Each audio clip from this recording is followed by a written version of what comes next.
Aš kapitonas Lyzi iš Islandijos, kur gaminami Lyzi žuvų taukai. Sveika ir natūralu nuo gimimo. Kaip žadėjau prieš reklamą, dabar reportažas apie naujausius kelių eismo taisyklių pasikeitimus, kuriuos privalo žinoti kiekvienas tėtis ir mama.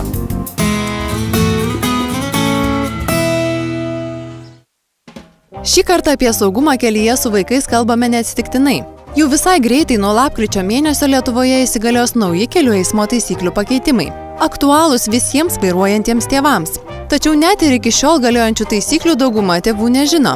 Pasiteiravę praeivių apie tai, iki kokio amžiaus vaikai turėtų būti vežami saugos kėdutėse, nustebome, kad teisingų atsakymų labai mažai. Iki kokio amžiaus arba iki kokio ūgio vaikus reikia vežti automobilinėse saugos kėdutėse? Kai aš žinau turbūt iki 3 metukų, bet ūgis nežinau koks ir svoris nežinau. Iki 20 kg galbūt. Iki 6 gal. Iki 6 metų. Gal sakyčiau tada, jeigu taip realiai iki kokių 3, tai tikrai. Nes jie dar maži, o toliau, tai kaip čia vėlgi nuo kiekvieno turbūt, ar yra taisyklės kažkokios tai? Iki kokio, aš jau neprisimenu, nors teisės turiu. Vaikas didelis, neprisimenu. Tokie atsakymai verčia susimastyti. Vaikai brangiausias mūsų turtas. Tad kodėl jų saugumas keliuose mums nėra toks svarbus? Taip mąsto viena iš portalo Autoledė įkūrėjų. Šio portalo iniciatyva buvo surengta tėvelio apklausa dėl automobilinių kėdučių naudojimo. Apklausa parodė, kad visuomet kėdutes naudoja tik tai 42% tėvų. Jų buvo paklausta, kodėl. Ir pusė jų atsakė, kad mes galvojame, kad mūsų vaikas jau didelis ir jiem automobilinės kėdutės nereikia. Apie ketvirtadalis apklaustųjų teigia, kad nenaudoja automobilinės kėdutės, nes vaikas nenori joje sėdėti. Jam veržia diržas arba važiuoja trumpus atstumus. Deja, statistika rodo, kad nemažai skaudžių įvykių nutinka 8 km spindulio atstumu nuo namų. Iki šiol ant galinės automobilio sėdynės vyresnius nei 3 metų vaikus buvo galima vežti be automobilinės kėdutės. Ir tėvai tiesiog, jei to nereikalauja, kelių eismo taisyklės, taip ir darydavo. Ir, susimastyti apie tai, kad automobilinė kėdutė yra ne vien dėl to, kad taip, reikalauja kažkokios taisyklės, bet tai yra jo paties saugumui. Jei jau prakalbame apie taisyklės, tai dėmesio tėveliai. Nuo šių metų lapkričio 1 dienos pagal kelių eismo taisyklės visus vaikus iki 12 metų amžiaus ir iki 1,35 cm ūgio privalome vežti pagal jų svorį ir ūgį pritaikytose automobilinėse saugos kėdutėse arba kitose saugos sistemose.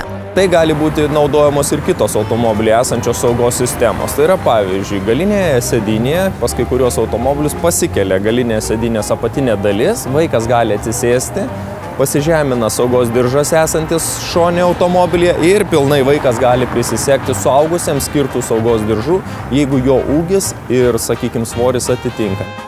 Jeigu vaikas yra žemesnis nei 1,35 m, galima naudoti automobilinės kėdutes, pritaikytas vaikams iki 36 kg svorio, arba pasostės. Jokių būdų nereikia dėtis, kai tėvai kartais galvoja, padėsim po apačią, pagalvėlę ar kažkokią. Taip, dėkit paaukštinamąją kėdutę. Tokios kėdutės būna paaukštinamos, tačiau jos turi tvirtintis diržu. Tie paaukštinimai, kurie neprisitvirtina diržu, neturi tokių, kaip auselių, jie yra nesaugus dėl to, kad smūgio atveju vaikas iščiuožia iš po to diržo.